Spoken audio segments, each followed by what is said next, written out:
Bismillahirrahmanirrahim. Assalamualaikum warahmatullahi wabarakatuh.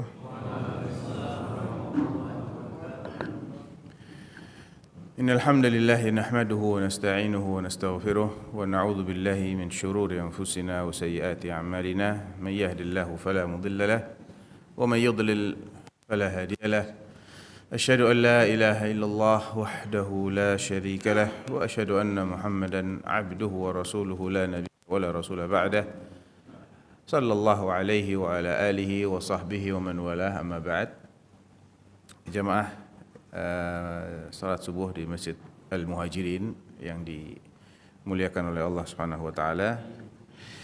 Alhamdulillah kita diberi kesempatan oleh Allah Subhanahu wa taala di pagi hari ini untuk berkumpul bersama dalam rangka mendekatkan diri kita kepada Allah melalui hadir di majelis ilmu, yang ini merupakan ibadah yang dibanggakan oleh Allah Subhanahu wa taala, karena Nabi sallallahu alaihi wasallam mengatakan tentang orang-orang yang hadir di majelis ilmu ini sebagai orang-orang yang disebut-sebut namanya oleh Allah Subhanahu wa taala di kalangan para malaikatnya. Ya, dalam hadisnya Abu Hurairah, Nabi bersabda, "Majtama'a qaumun fi baitin min buyutillah yatluna kitaballah wa yatadarasunahu bainahum illa nazalat alaihimus sakinah wa ghasyiyatuhumur rahmah wa haffathumul malaikah wa dzakarahumullahu fiman indah." Ya, mereka yang berkumpul di salah satu masjid dalam rangka membaca kitabullah dan mengkajinya di antara mereka, maka Allah akan turunkan ketenangan, ya, as-sakinah, perasaan tenang, kemudian diliputi dengan rahmat Allah Subhanahu wa taala, ya, ghasyiyatuhumur rahmah, lalu para malaikat pun akan mengelilingi mereka. Ini menunjukkan bahwa apa yang dilakukan itu adalah sesuatu yang diridhai oleh Allah. Makanya banyak malaikat di situ. Dan yang keempat, Allah menyebut-nyebut mereka di kalangan malaikat yang ada di sisinya. Ini jelas menunjukkan mulianya majelis ilmu, ya. Oleh karena itu, ma'asyiral ikhwah, majelis ini perlu kita berikan hak-haknya, kita berikan adab-adabnya agar keberkahan yang Allah berikan semakin besar. Insyaallah pagi ini kita akan bicara tentang apa yang menjadi syarat terkabulnya doa seseorang dan apa yang menjadi penghalangnya, kemudian sebab-sebab terkabulnya doa, dan yang terakhir bagaimana Allah mengabulkan doa. Jadi ada berapa? 4. Pertama apa? Syarat-syarat terkabulnya doa. Yang kedua, kebalikan dari syarat, itu penghalang-penghalang. Yang ketiga, sebab-sebab. Dan yang keempat, bagaimana Allah mengabulkan doa. Kita tahu bahwasanya doa, ayyuhal ikhwah, adalah inti daripada ibadah. Semua ibadah kita itu tidak lepas dari doa sebetulnya. Baik doa secara lisan, kita minta kepada Allah, ya, istighfar, minta ampun, minta keselamatan, minta rezeki, minta diberi ilmu, diberi kesehatan secara lisan, ataupun kita melakukannya melalui ibadah kita. Yang pastinya di balik setiap ibadah itu ada harapan, kan? Kita sholat tadi, pasti ada harapan di balik sholat itu. Kita sedekah, ada harapan di balik sedekah. Kita puasa, kita apapun ibadah yang kita lakukan pasti ada harapan. Makanya ulama mengatakan doa itu ada dua macam, ada doa masalah, ada doa ibadah. Ada berdoa dengan minta secara lisan, ada berdoa melalui beribadah. Oleh karena itu Nabi mengatakan ad-du'a'u huwal ibadah. Doa itulah sejatinya ibadah. Nah, tentunya kalau kita berdoa, apalagi doa-doa yang secara lisan kita ucapkan, minta ini, minta itu, hindarkan ini, hindarkan itu, kita mesti ingin doa kita itu terijabahi, kan? Nah, Apa syarat-syaratnya agar doa itu diijabahi oleh Allah Subhanahu wa taala? Kalau kita perhatikan berbagai macam dalil yang ada dalam Al-Qur'an maupun yang ada dalam sunnah Rasulullah sallallahu alaihi wasallam, kita bisa kumpulkan ada 7 syarat yang menjadikan suatu doa itu terkabul. Syarat yang pertama adalah dia hanya minta kepada Allah Subhanahu wa taala, ikhlas dalam doanya. Apalagi kalau yang diminta itu hanya bisa diberikan oleh Allah. Saya ulang, syarat yang pertama adalah dia harus ikhlas dalam doanya, tidak minta kepada selain Allah. Apalagi jika yang diminta hanya bisa diberikan oleh Allah Subhanahu wa taala.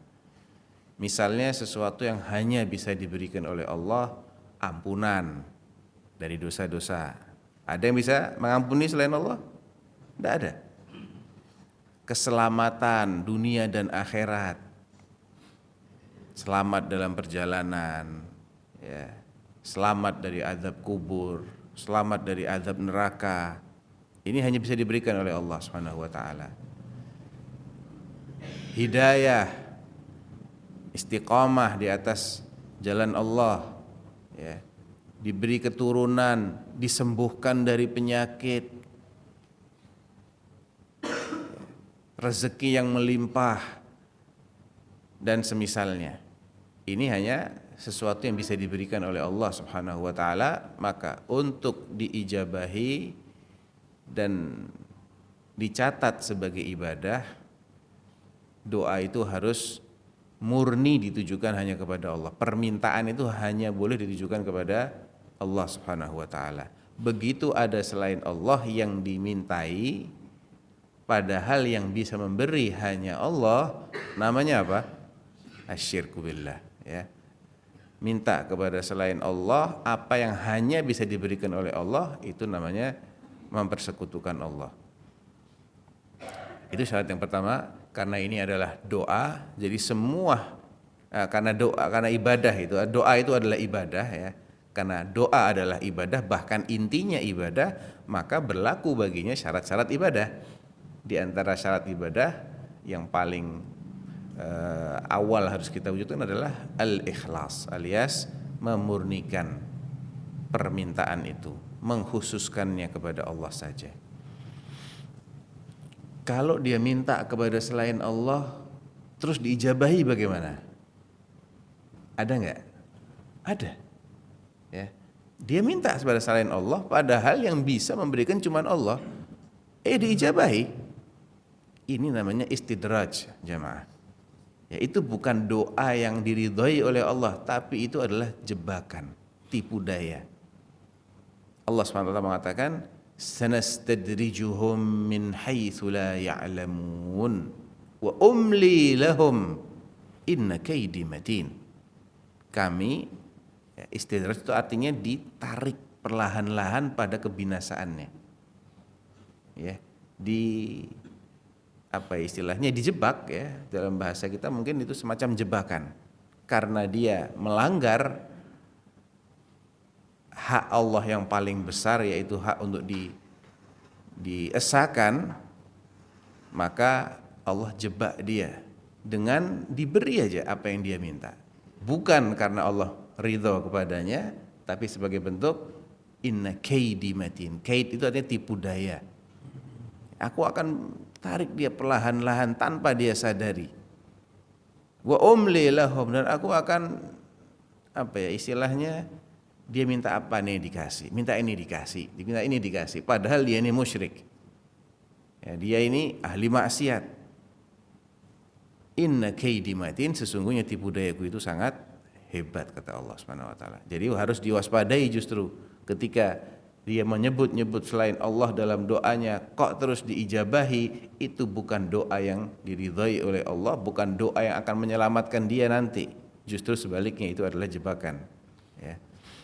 Syarat yang kedua adalah disebutkan dalam hadisnya Abu Hurairah radhiyallahu anhu riwayat Muslim, yustajabu li ahadikum ma lam yad'u bi ithmin wala qati'ati rahibin ma lam yasta'jil. Ada 3 langsung syarat yang disebutkan di sini. Pertama, dari hadis ini Nabi mengatakan doa kalian akan diijabahi oleh Allah. Asalkan satu di sini adalah syarat yang kedua berarti ya. Di sini ada 3 syarat disebutkan, yaitu yang pertama, dia tidak minta sesuatu yang mengandung dosa. Tidak minta sesuatu yang mengandung dosa.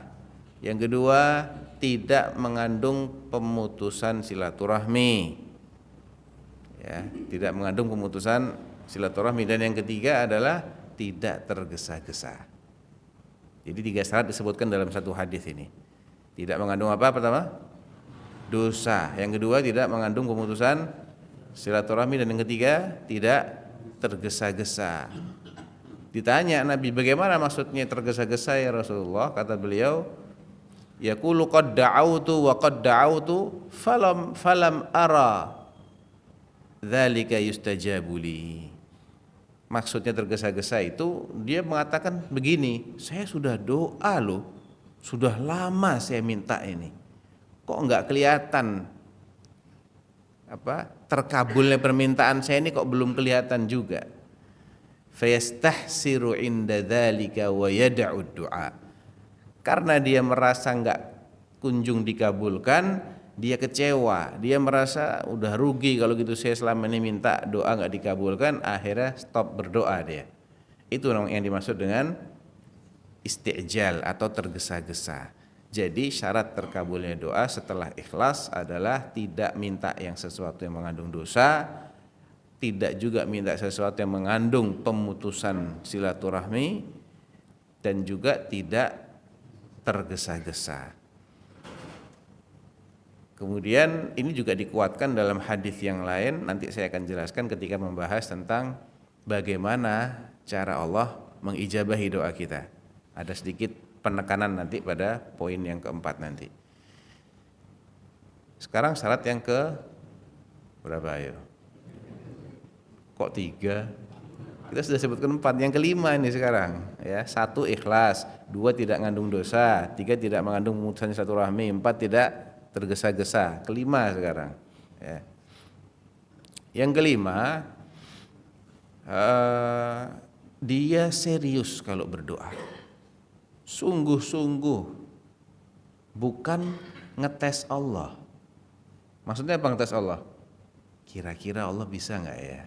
Kalau saya minta ini kira-kira Allah ngasih nggak ya? Mampu nggak sih Allah melakukan apa yang saya minta ini? Itu namanya ngetes, nggak serius itu namanya. Ya. Dalilnya apa? Dalilnya hadis yang disebutkan oleh Nabi SAW yang mengatakan, la yaqulanna ahadukum Allahumma ghfirli in syi'ta. Jangan kalian itu bilang begini, ya Allah ampuni aku ya jika engkau berkenan. Waliya'zimil mas'alah, yang serius kalau minta, fa innallaha la mukriha lahu, karena Allah itu tidak ada yang bisa maksa-maksa. Yang serius kalau minta ya. Jadi jangan minta ampun tapi nggak sungguh-sungguh, kayak nggak merasa butuh banget untuk diampuni. Itu nggak disukai oleh Allah Subhanahu wa taala.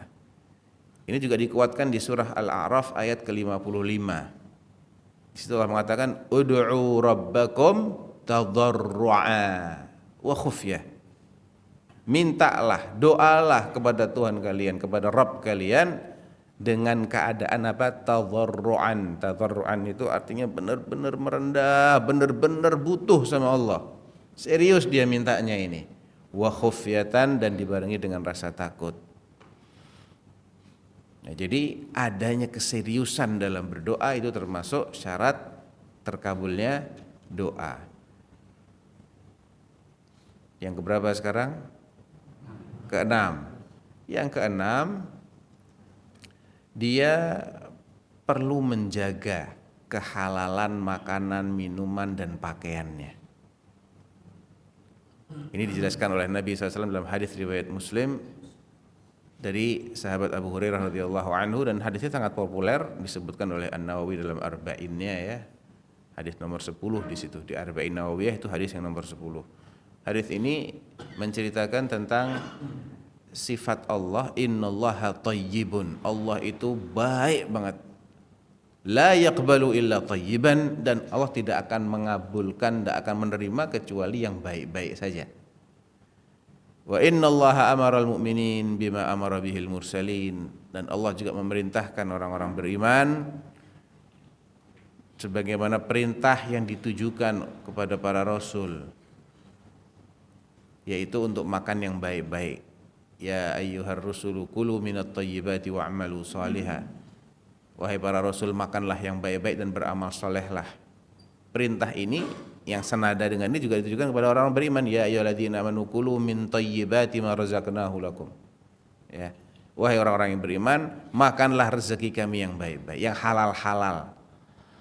Setelah itu, thumma dzakara ar-rajula yutilu safara ash'ath aghbar yamuddu yadayhi ila as-sama ya rab wa mat'amuhu haram wa mashrabuhu haram wa malbasuhu haram wa ghudhiya bil haram fa anna yustajabu lahu. Rawahu Muslim. Ya, Nabi kemudian menceritakan ada seseorang yang sudah menempuh perjalanan demikian jauhnya.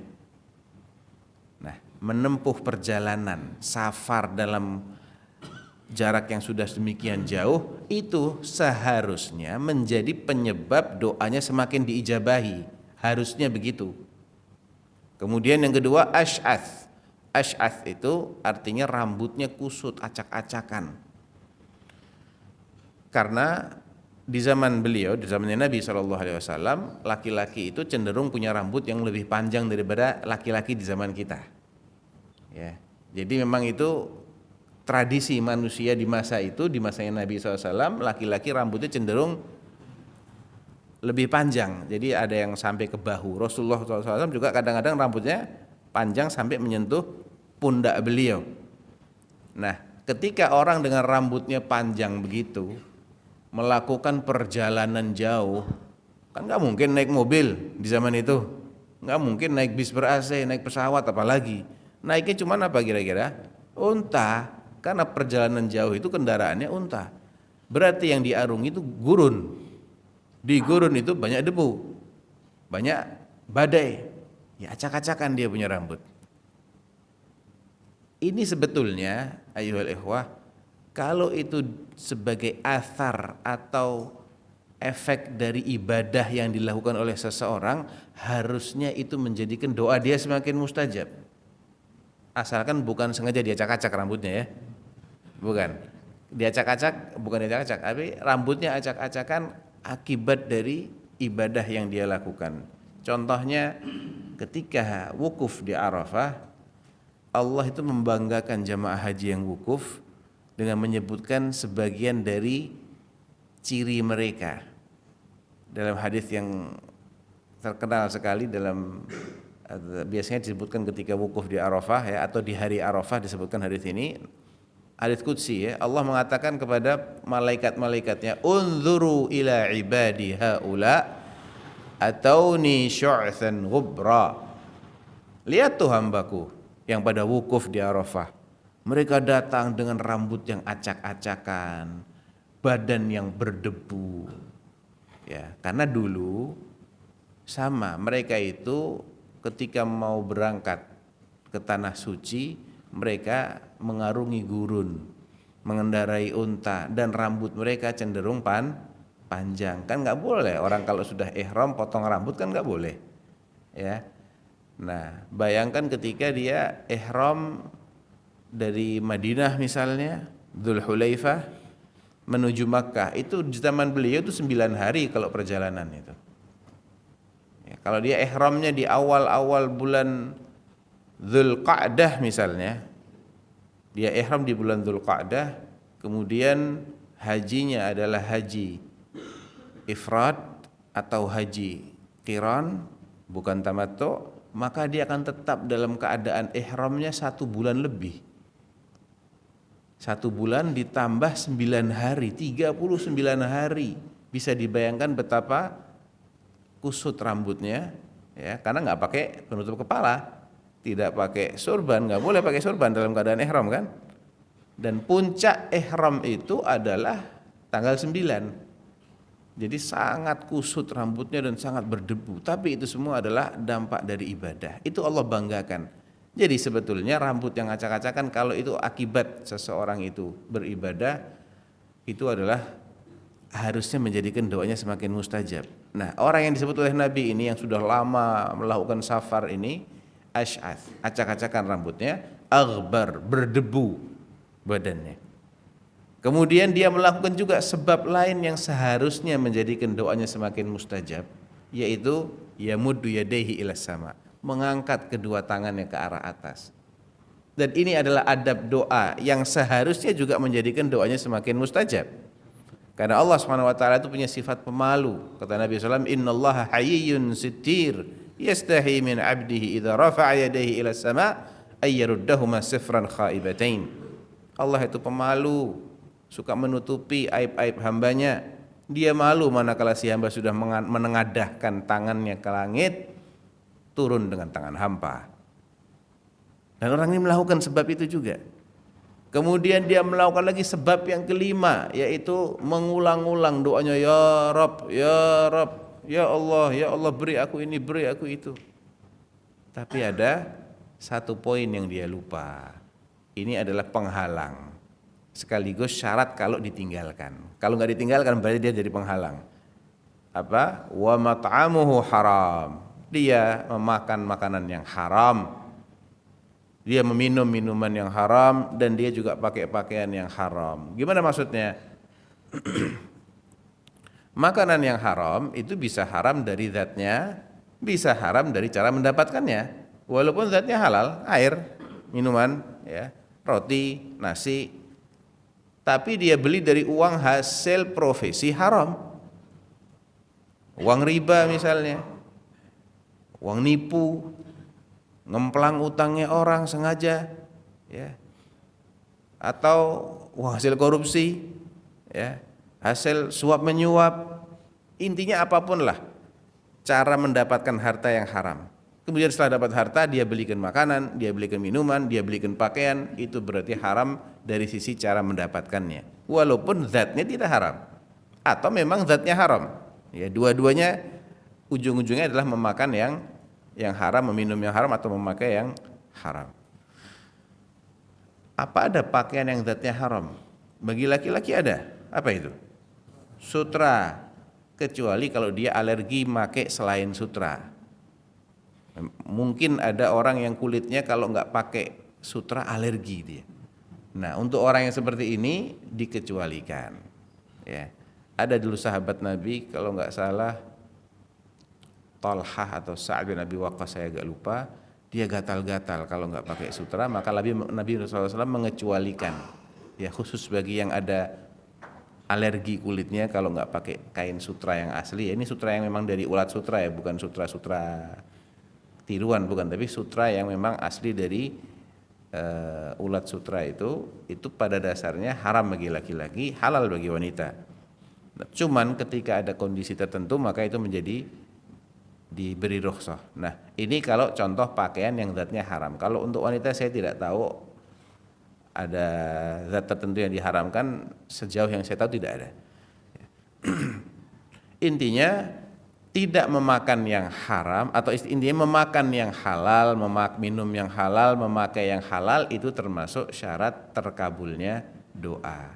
Kalau dibalik, makannya haram, minumnya haram, pakaiannya haram, berarti menghalangi terkabulnya doa. Sekali lagi, kalau ada orang yang makan, minum dan pakaiannya haram kok dikabulkan doanya, itu apa namanya? Istidraj. Sama dengan yang kasus yang pertama yang sebelum-sebelumnya. Mintanya nggak serius kok dikabulkan juga, itu juga istidraj. Seperti orang-orang musyrik, Allah menceritakan bahwa doa mereka kadang dikabulkan sama Allah. Wa idza raqibu fil fulki da'u Allah mukhlishina lahuddin falamma najjahum ilal barri idza hum yusyrikun. Ketika mereka sedang berada di atas laut, di atas perahunya yang diombang-ambingkan oleh ombak, mereka ketakutan mati tenggelam, saat itu mereka nggak akan nyebut berhala mereka sama sekali. Tidak ada satupun nama berhala yang mereka sebut-sebut. Karena mereka yakin berhalanya tidak ada manfaatnya di sini. Sama sekali nggak ada gunanya manggil-manggil selain Allah. Setelah kami selamatkan mereka ke daratan, mereka syirik lagi. Berarti ini yang doa di sini orang musyrik. Ya. Kok dikabulkan doanya? Minta diselamatkan sama Allah. Ya itu istidraj namanya. Itu istidraj. Ya. Jadi kita jangan terkecoh ketika melihat tuh fulan hobinya maksiat, preman. Kok dia minta disembuhkan dari penyakitnya, disembuhkan juga sama Allah. Ya, padahal kita minta dia supaya mati aja tadi kemarin. Kok sembuh lagi dia? Hadza minal istidraj.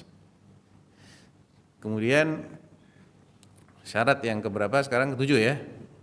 Nah, ini yang paling menentukan justru yang ketujuh ini jemaah. Adalah Allah berkenan untuk mengabulkan. Syarat itu syarat mutlak gitu. Siapapun yang doa, berapapun syarat-syarat doa yang sudah dia wujudkan, kalau Allah belum berkenan, ya Allah tidak akan kabulkan permintaannya. Dalilnya apa? Dalilnya surat Al-Isra, surat ke-17, ayat ke-18. Langsung hafal mesti. Suratnya nomor 17, ayatnya nomor 18, urut. Ya, Allah mengatakan di situ, "Man kana yuridul ajilata ajjalna lahu fiha ma nasha'u liman nurid." Ya, siapa yang menghendaki sesuatu yang sifatnya disegerakan, menghendaki nikmat-nikmat dunia, ajalna lahu fiha, ya kami akan segerakan di dunia ini buat dia yang menghendaki itu. Ada tapinya, manasya'u, terserah kami berapa yang kami mau kasih, liman nurid, dan bagi orang-orang yang kami kehendaki saja. Jadi kadar terijabahinya doa itu apakah diijabahi 100% atau 80 atau 70 atau cuma 10%, itu kembali kepada masyiatullah. Terserah kehendaknya Allah, Allah mau kabulkan berapa dari daftar permintaan dia. Dan juga terserah permintaan siapa yang akan diijabahi. Mungkin yang minta hal itu ada 10 orang, sama-sama minta semuanya. Misalnya pada nyalon jadi presiden, 10 calonnya, semuanya minta, ya Allah jadikan aku presiden. Yang jadi cuman satu. Siapa? Terserah Allah siapa yang jadi. Ya. Atau dia minta, ya Allah naikkan gajiku jadi 10 juta. Awalnya berapa? Awalnya 1 juta misalnya, dia kepengen jadi 10 juta. Ada 10 orang minta seperti itu. Orang pertama cuman dikabulkan, ya udah 5 juta aja dikasih.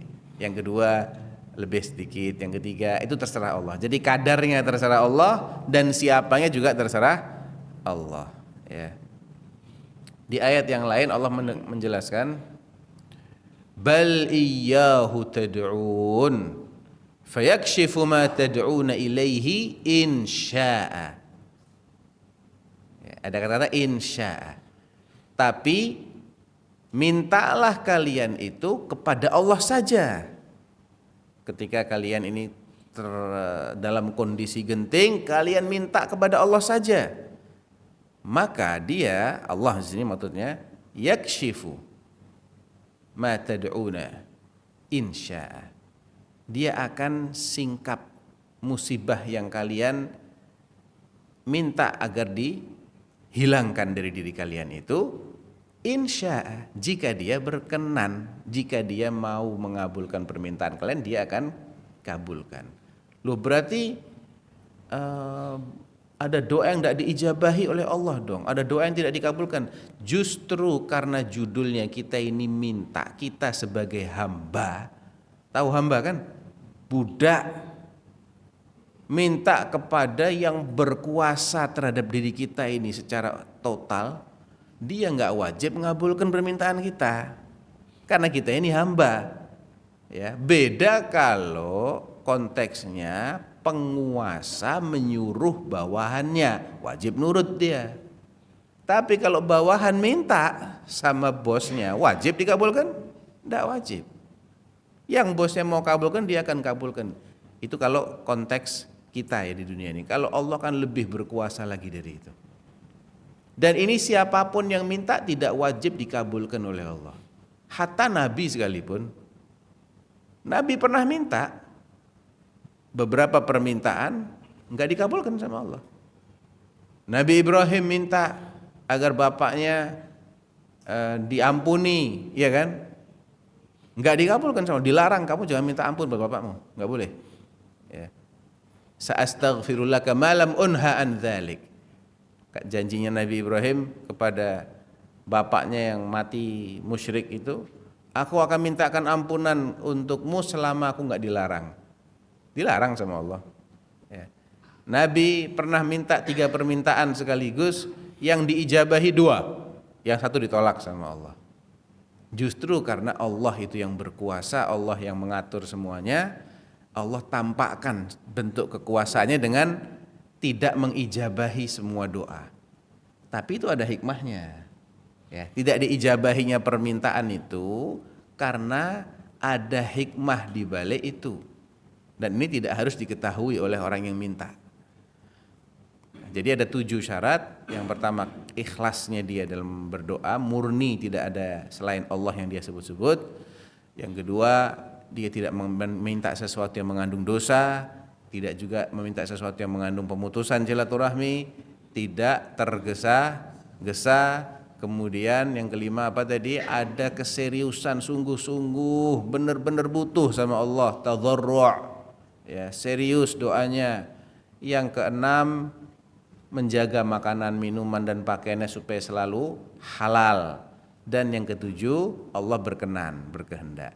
Penghalangnya apa? Kebalikan dari itu semua penghalang. Menyebut selama selain Allah akan menghalangi. Lah kan juga dikabulkan. Iya, itu jebakan dari Allah.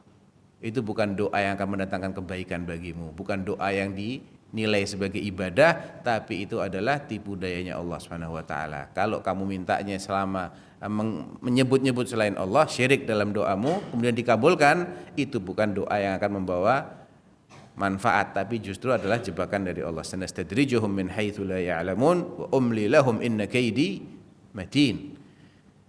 Kemudian doa yang mengandung dosa, minta sesuatu yang mengandung maksiat, ya kalau dikabulkan sama, itu istidraj juga itu. Mengandung pemutusan silaturahmi, wah itu ngeri banget itu. Allah mengatakan, fahal asaitum in tawallaitum an tufsidu fil ardi wa tuqatti'u arhamakum ulaika alladhina la'anahumullah fa asammahum wa a'ma absarahum. Di surat Muhammad, ya Allah mengancam orang-orang yang suka memutuskan hubungan kekerabatannya itu sebagai orang-orang yang dilaknati oleh Allah. Ulaika alladzina la'anahumullah fa asammahum wa a'ma absarahum. Allah akan jadikan mereka itu tuli dan buta mata yang melihat kebenaran. Ini berat sekali ancamannya. Jadi hati-hati kalau seseorang itu minta sesuatu yang intinya menimbulkan kerugian bagi orang yang masih terikat hubungan rahim, orang tuanya, pamannya, bibinya, saudaranya, keponakannya, kakeknya, cucunya. Ini semua adalah bagian dari rahim, ya, yang menjadi mahramnya dia. Cara gampang ini, orang, saya wajib enggak menjaga silaturahmi dengannya, dia mahram Anda atau bukan? Saudara mahram kan? Bapak, ibu, kakek, nenek mahram semua. Anak, cucu mahram, keponakan mahram, paman, bibi juga mahram. Maka itu adalah orang-orang yang kita wajib menyambung hubungan kekerabatan dengan mereka. Enggak boleh kita mendoakan sesuatu yang mencelakai mereka. Itu doa mengandung pemutusan silaturahim namanya. Atau kebalikan dari yang keempat berarti ya, tergesa-gesa. Dia merasa udah doa dari dulu, udah 10 tahun saya doa enggak dikabul-kabulkan sama Allah. Nah, itu justru akan menghalangi terkabulnya doa. Munculnya kata-kata itu akan menghalangi terkabulnya doa. Kemudian yang keenam, tidak menjaga makan, minum dan pakaiannya.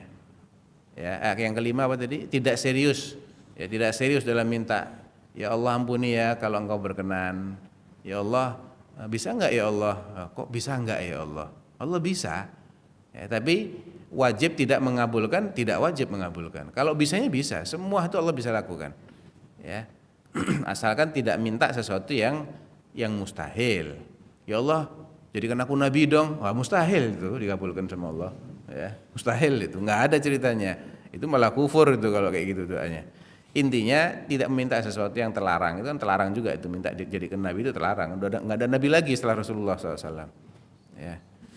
Intinya tidak tergesa-gesa, kemudian serius dalam minta kepada Allah, tadharru' dan makan minum pakaiannya dijaga kehalalannya. Kalau sampai ada yang haram kemudian tidak dikabulkan, ya itu Nabi sudah jelaskan, fa anna yustajabu lahu, bagaimana doanya akan dikabulkan, wong makanannya haram, minumannya haram, pakaiannya haram, ya. Dan yang ketujuh, ketika Allah belum berkenan, ia juga tidak akan dikabulkan.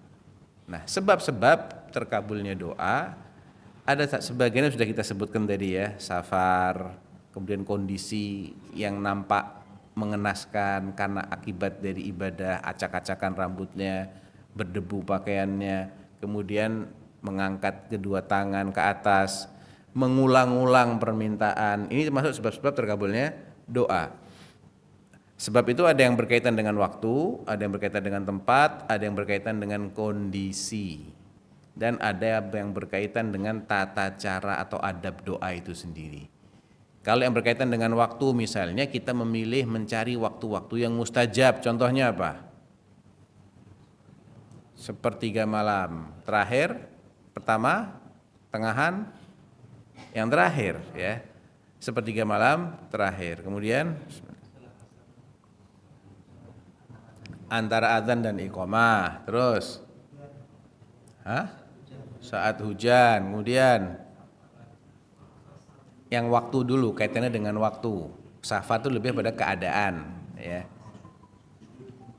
Sujud ya bisa, itu tempat juga bisa ya.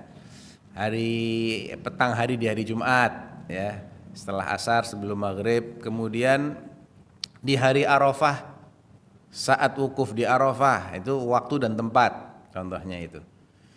Jadi itu waktu-waktu yang mustajab. Ada yang kaitan dengan tempat, contohnya di hari Arafah di padang Arafah. Kemudian tempat yang kita dianjurkan berdoa, contohnya ketika tawaf antara apa dan apa. Ada doa dianjurkan untuk dibaca antara apa dan apa? Rukun Yamani dan Hajar Aswad. Ya, baca doa Rabbana atina fid dunya hasanah wa fil akhirati hasanah wa qina adzabannar. Kemudian di multazam antara Hajar Aswad dengan pintu Ka'bah. Emang sempit tempatnya. Nah, itu tempat yang Nabi sengaja menempelkan badannya, pipinya di situ ya. Minta, itu namanya multazam, tempat yang mustajab juga. Berkaitan dengan keadaan safar contohnya. Sedang puasa, mau berbuka, kemudian apalagi dalam kondisi genting, dalam kondisi yang mengenaskan, acak-acakan rambutnya, tapi bukan disengaja loh ya, jangan enggak dah saya mau acak-acak dulu rambutnya ya, terus dia doa, bukan yang disengaja, bukan. Kalau disengaja nggak ada perintahnya itu. Tapi memang kalau kondisi itu memang asli, alami gitu ya, nah itu menjadikan seseorang semakin mustajab. Ada yang berkaitan dengan adab. Contoh adab berdoa, mengangkat kedua tangan, mengulang-ulang doa, menyebut-nyebut asma Allah ya. Walillahil asmaul husna fad'uuhu biha, itu adab. Kalau ingin minta ampun, sebutlah nama-nama Allah yang berkaitan dengan sifat pengampun. Contohnya ya Ghaffar, ya Ghafur, ya Ghafir. 3 nama Allah. Ghafir, Ghaffar, Ghafur.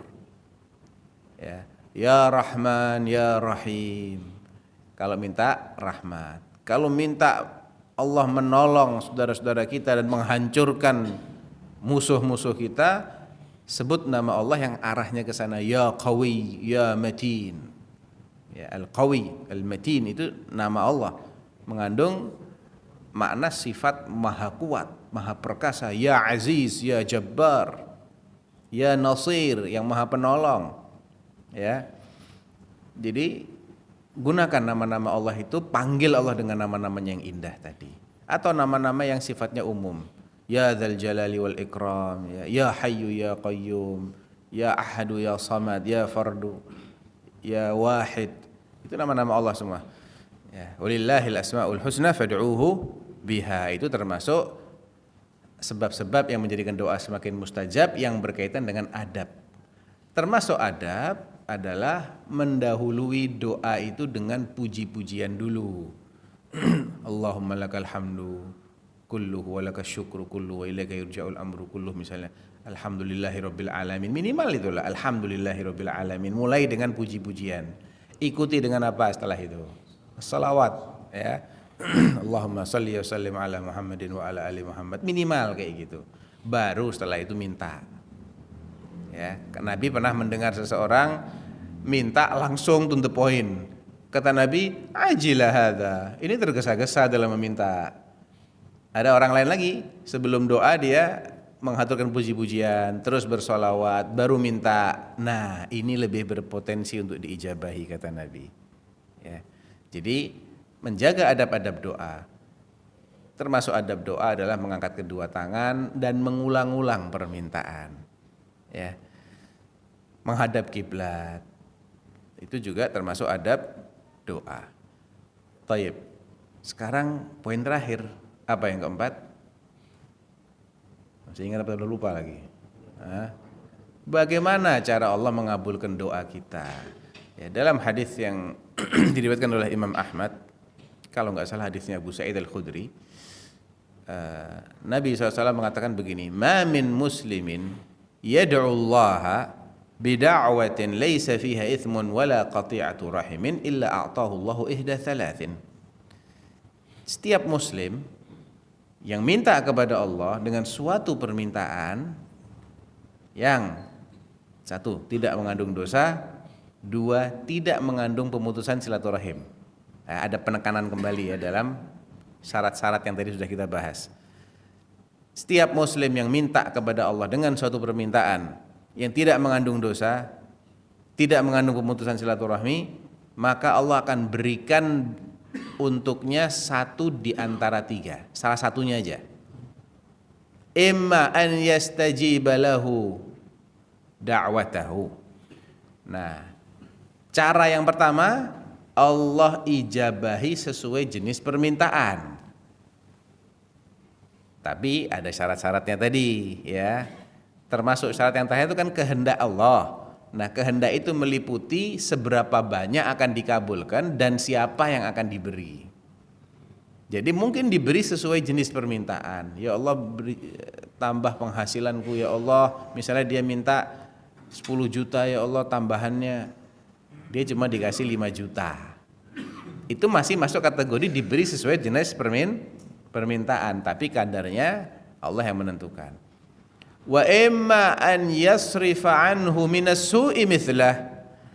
Atau cara yang kedua, tidak diberi sesuai jenis permintaan, tapi diberikan sebaliknya, kebaikan yang kebalikan. Maksudnya apa? Dia minta ditambah misalnya penghasilannya sekian, Allah nggak tambah penghasilannya, tapi Allah hindarkan dari dia musibah-musibah yang itu kalau mengenai dia akan menimbulkan kerugian yang setara dengan nominal yang dia minta. Paham?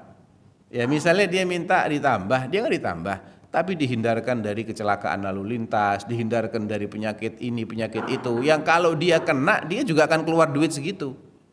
Tapi Allah hindarkan dari dia. Nah, ini cara kedua. Dan yang ketiga, au yaddakhirahu lahu fil akhirah. Atau Allah simpan nggak dikasih di dunia, nggak dikasih sesuai jenis permintaan, nggak juga dijauhkan darinya keburukan-keburukan yang setara dengan kebaikan yang dia minta, tapi dikasih berupa pahala di akhirat.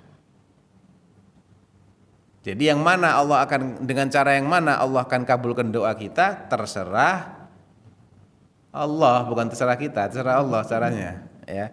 Suka-suka Allah. Kenapa gitu? Ya suka-suka Allah. Allah kan yang berkuasa. Suka-suka dia lah. Nggak wajib dia ngabulkan doa kita, sama sekali nggak wajib. Ya. Dia berhak untuk menguji kita dengan ujian apapun. Haknya dia itu mutlak. Nggak ada yang bisa protes sama Allah. La yus'alu amma yaf'al wa hum yus'alun. Ya. Nah, jadi kalau seseorang itu berdoa, ingat-ingat ini, ya, kok belum dikabulkan? Ya mungkin dikabulkan dengan cara yang kedua atau dengan cara yang ketiga. Yang penting antum perhatikan syarat-syaratnya, jauhi penghalang-penghalangnya. Ya, selama itu sudah antum lakukan, sudah kita lakukan, husnudzon aja, Allah akan kabulkan dengan cara yang terbaik menurut Allah. Enggak, di sini enggak ada masalah, di sana juga baik, bahkan mungkin lebih baik. Diberikan di akhirat itu lebih baik sebetulnya daripada diberikan di dunia. Kalau dunia kan sebentar aja kita nikmati. Tapi kalau akhirat kan seterusnya. Ya, wal akhiratu khairun wa abqa. Walal akhiratu khairul laka minal ula. Akhirat itu lebih baik, lebih kekal, lebih abadi. Akhirat itu benar-benar lebih baik bagimu daripada dunia. Jadi kalau diberinya di akhirat justru itu lebih baik sebetulnya, karena dinikmati seterusnya. Jadi ayyuhal ikhwah, rajin-rajinlah berdoa dan seriuslah dalam berdoa, selalu berharap kepada Allah, jangan bosan. Sayyidina Umar Al-Khattab radhiyallahu anhu mengatakan, "Inilah ahmilu hammal ijabah wa innama ahmilu hammad du'a." Ya, saya itu tidak pernah mikir kapan doa saya diijabahi, enggak penting buat saya. Karena Allah sudah menjanjikan akan diijabahi, yang penting syarat-syaratnya dipenuhi. Caranya bagaimana? Udah terserah Allah. Enggak diijabahi di dunia enggak ada masalah, dapat pahala, yaitu juga tujuan kita dapat pahala. Yang penting saya diberi taufik terus untuk berdoa, itu kata Sayyidina Umar Al-Khattab radhiyallahu anhu. Jadi itu mungkin beberapa poin seputar doa, tentang sebab-sebab, syarat-syaratnya, kemudian penghalang-penghalangnya, sebab-sebabnya, dan bagaimana cara Allah mengijabahi doa kita. Mudah-mudahan dengan mengetahui hal ini kita jadi semakin semangat, semakin rajin berdoa, semakin mengamalkan adab-adabnya doa, dan semakin mewaspadai penghalang-penghalang dari terkabulnya doa. Mau ada pertanyaan atau nggak usah? Ada pertanyaan? Boleh, yang belakang duluan tadi, yang angkat tangan. Nah. Assalamualaikum warahmatullahi wabarakatuh. Apabila seseorang merasa terzalimi, lalu orang tersebut mendoakan orang yang menzaliminya, apakah itu termasuk kategori doa yang mengandung dosa? Ya, tergantung apa yang dia minta dalam doanya. Kalau dia minta agar Allah membalas, itu masih permintaan yang setara, ya. La yuhibbullahul jahra bis-su'i minal qawli illa man zulim. Jelas sekali di situ, ya. Allah tidak suka orang itu lantang mengatakan perkataan yang buruk-buruk kecuali orang yang dizalimi. Illa man zulim. Ya, jadi termasuk yang harus diwaspadai perbuatan zalim. Karena perbuatan zalim ini kalau akhirnya yang terzalimi mendoakan keburukan bisa mengenai.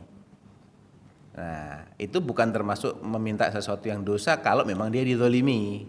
Dan yang dia minta itu masih setara dengan kezaliman yang dia rasakan. Tapi kalau sudah berlebihan, ya yang lebih selebihnya itu yang tidak setara, itu mengandung dosa namanya. Ya, nah, betul. Assalamualaikum warahmatullahi wabarakatuh.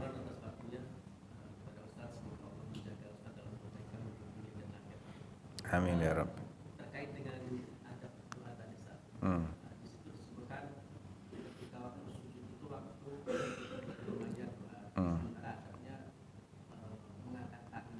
Bagaimana menggabungkan antara adab kita berdoa ketika sujud dan mengangkat kaki? Ya, tentunya mengangkat tangan selain dalam kondisi sujud. Jadi ada tempat-tempat tertentu yang itu masuk kategori sholat, ya.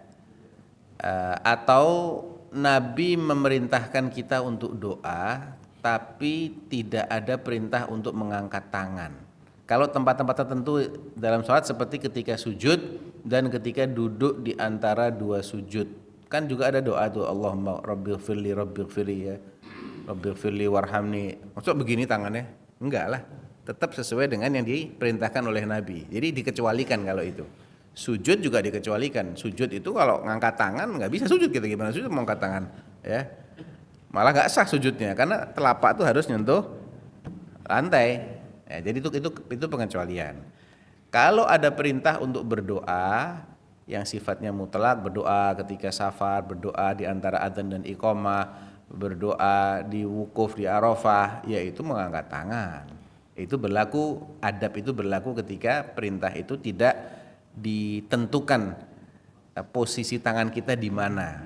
Jadi yang antum sebutkan tadi pengecualian, memang kondisi-kondisi seperti pengecualian. Nah, ada juga perintah misalnya duduk ketika antara khutbah pertama dan kedua, ya, ada waktu mustajab. Ini gimana, kita ngangkat tangan atau enggak? Karena emang enggak ada dalilnya. Jadi hal-hal yang sifatnya tidak ada dalilnya seperti ini, mau ngangkat tangan ya enggak apa-apa, enggak juga enggak apa-apa. Karena ini kan sesuatu yang terjadi dan terulang-ulang, tapi tidak ada satupun riwayat yang menyebutkan bagaimana posisi mereka yang hadir makmum sholat Jumat ini ketika khotib duduk di antara dua khutbah. Jadi kalau nggak mengangkat tangan juga cukup beralasan, ya. Demikian juga doanya khotib ketika yang di khutbah kedua itu, ya, itu tangannya jelas begini, bukan begini. Kalau begini malah bid'ah. Ya, pernah ada salah satu khalifah dari Bani Umayyah namanya Bishr bin Marwan. Atau bukan khalifah, dia adalah gubernur, ya. Gubernur Irak di masa sahabat, ya. Dia khutbah Jumat, pas doa diangkat kedua tangannya. Di situ ada sahabat Nabi namanya Imarah bin Ru'aibah, dan di riwayat yang lain Abu Sa'id Al-Khudri. Dua-duanya langsung memaki itu. Qabbahallahu hatainil yadain, hatainil yudayyatain. Ya. Semoga Allah memburukkan kedua tangan yang kecil ini, katanya. Nabi ngangkat jarinya, kamu angkat kedua tangan. Nah, ini mukhalafatus sunnah. Ya, dalam kondisi-kondisi tertentu yang memang sudah dijelaskan tata caranya, bukan dengan mengangkat kedua tangan tapi dengan isyarat misalnya. Ya. Contoh lainnya ketika duduk di doa di tasyahud akhir sebelum salam, tangan kita di mana? Ya tetap di atas paha kita. Telunjuknya ya mengangkat, bukan begini, bid'ah kalau begini. Karena sudah ditentukan tata caranya. Ya, jadi yang sudah ditentukan tata caranya ya sudah kita ikuti. Yang belum, yang sifatnya mutlak, ya, duduk menunggu iqamah, angkat tangan. Ya. Doa di sepertiga malam terakhir, kalau bukan dalam keadaan sedang sholat, ya berarti dia angkat tangan. Atau dia doa di kunut witirnya, sholat witir di rakaat terakhir, habis bangkit dari ruku, dia doa, silahkan angkat tangan ketika doa di kunut witir. Ya, yang seperti itu ya kita terapkan adab mengangkat tangan itu. Nah, termasuk juga adab mendahului dengan hamdalah, kemudian dengan sholawat, itu kalau doanya sifatnya mutlak, bukan doa-doa yang sudah ditentukan tata caranya. Contohnya sujud, masa setiap kali sujud kita alhamdulillahirabbil alamin, Allahumma sholli ala Muhammad terus minta itu? Enggak lah, langsung aja, ya langsung. Demikian juga di tasyahud akhir, enggak perlu lagi kita mengucap-ucap hamdalah dan sholawat karena sudah baca sholawat tadi kan, at-tahiyatu lillah wassalawatu wathayyibat, kan sholawat itu. Jadi yang sudah ada juklaknya kita ikuti saja juklaknya, yang belum ada baru kita terapkan adab-adab doa di situ. Wallahu a'lam. Cukup ya. Terakhir. Nah. Assalamualaikum warahmatullahi wabarakatuh. Amin ya rabbal alamin.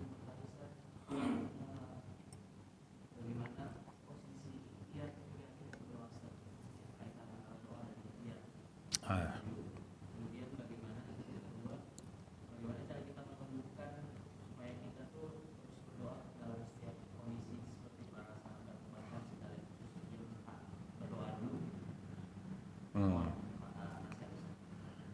Jadi posisi ikhtiar dengan doa itu di mana? Ikhtiar alias mengupayakan sebab-sebab itu bagian dari perintah Allah Subhanahu wa taala. Dan itu menjadi keharusan manakala hal itu merupakan sesuatu yang Allah jadikan sebagai hukum sebab akibat. Contoh ya, contoh hukum sebab akibat itu ingin sehat, tapi dia nggak mau makan, nggak ketemu itu, nggak mau makan sama sekali. Orang lama-lama mati kalau nggak makan. Jadi kalau dia ingin tetap hidup, Allah memang menjadikan makan itu sebagai sebab untuk bertahan hidup. Ya kita wajib mewujudkan ikhtiar yang seperti ini. Ya walaupun kadarnya sedikit, tapi harus. Jadi posisi ikhtiar ini kalau itu memang menjadi sunnatullah yang menjadi sebab dan akibat, ada sebab ada akibat. Ya. Mau menang melawan musuhnya dalam peperangan, ya dia harus pakai senjata lah, karena musuhnya pakai senjata. Nggak cukup dia berdoa ya Allah menangkan kami terus pakai tangan kosong aja, padahal musuhnya pakai senjata-senjata yang canggih. Ini nggak sesuai dengan hukum sebab akibat. Nabi juga menyesuaikan, ketika musuhnya pakai panah, beliau juga pakai panah. Musuhnya punya kuda, beliau upayakan ada kuda. Wa a'iddu lahum mastata'tum min quwwatin wa min ribatil khail. Siapkan segala yang kalian mampu untuk menyiapkan berupa kekuatan-kekuatan itu, termasuk kuda-kuda yang ditambatkan. Jadi yang sifatnya masuk dalam batas kemampuan kita dan itu jelas kaitannya antara sebab dengan akibat, berarti termasuk yang wajib kita upayakan. Yang selebihnya dari itu, yaitu disunahkan. Misal kita nggak mampu kalau untuk menandingi mereka, yang mampu aja. Tapi paling tidak harus ada latihan, harus ngerti bagaimana membagi pasukan, strateginya bagaimana, senjatanya bagaimana, cara pakai senjatanya. Kalau itu misalnya doa ingin menang melawan musuhnya dalam peperangan misalnya gitu ya. Atau doa ingin memiliki anak tapi nggak mau nikah. Gimana caranya? Nggak ada ceritanya orang punya anak tanpa menikah. Itu sudah sunnatullah gitu loh. Sunnatullah. Ya. Kecuali kalau dia ngambil anaknya orang, anak angkat, nah, itu lain cerita. Tapi kalau dia ingin punya anak kandung tapi nggak menikah, nggak mungkin. Itu permintaan yang tidak sesuai dengan sunnatullah gitu ya. Tayyib. Kemudian bagaimana supaya kita tetap rajin berdoa, sedikit-sedikit minta kepada Allah, ya mestinya dilatih aja. Dilatih. Saya nggak tahu bagaimana caranya kalau kita nggak latihan ya. Jadi latihan kita ini sedikit banyak mintanya kepada Allah Subhanahu wa taala dengan menghadirkan salah satu sifat Allah, yaitu Allah tuh senang kalau kita mintai. Ya. Wa qala rabbukum ud'uni astajib lakum.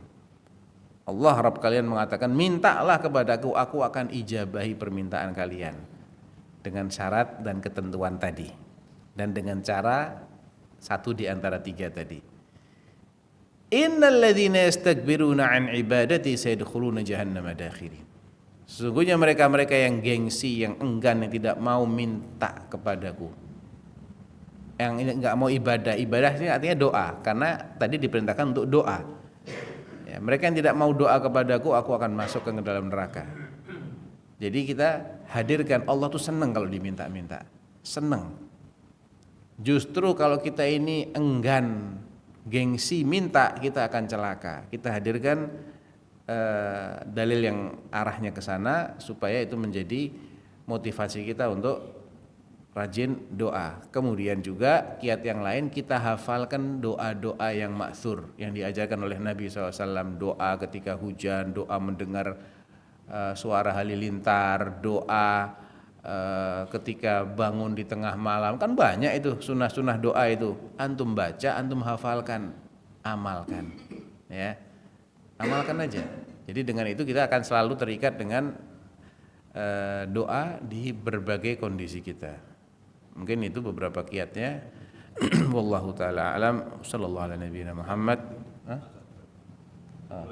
Satu lagi. Udah habis ini ya. Tadi kan ada sebab-sebab doa terkabul di waktu Iya. antara azan dan iqamah. Hmm. Sekarang kan setiap masjid ini kan ada waktu antara iqamah dan waktu ada azan dan iqamah. Hmm. Betul kita masuk saat itu mau menjelang iqamah. Hmm. Apakah kita mengerjakan tahiyatul masjid ataukah doa yang kita agar dia tergesa-gesa? Sisa waktunya masih cukup buat sholat? Tinggal semenit atau cuma 2 menit. Ekspres tuh sholatnya tuh, semenit tuh. Doa atau Doa aja kalau gitu. Doa aja. Nah, karena juga waktunya terlalu sempit. Kalau tinggal 1 menit ya doa aja. Kan yang diperintahkan atau yang dilarang itu kalau menunggu lama di masjid. Tapi dia nggak sholat 2 rakaat. Nah kalau sudah semenit lagi kan nggak lama semenit Pak. Cuman sebenarnya kan sebentar ya udah doa aja. Toh habis itu kan dia sholat. Tapi kalau masih ada 9 menit, misalnya ada 5 menit, 6 menit, ya udah sholat paling berapa 2 menit, 3 menit, 2 rakaat. Ada sisa waktu, setelah itu isi untuk doa. Atau antum gabungkan juga nggak apa-apa. Pas tahiyatul masjid, pas sujud antum doa. Bisa juga begitu. Ya, jadi disesuaikan aja sisa waktunya itu kira-kira memungkinkan untuk tahiyatul masjid atau tidak. Kalau tidak ya langsung aja berdoa. Baik, cukup ya insyaallah. Wallahu taala alam. Sallallahu alaihi nabiyina Muhammad wa ala alihi wasallam. Subhanakallahumma wa bihamdik asyhadu an la ilaha illa anta astaghfiruka wa atubu ilaik. Assalamualaikum warahmatullahi wabarakatuh.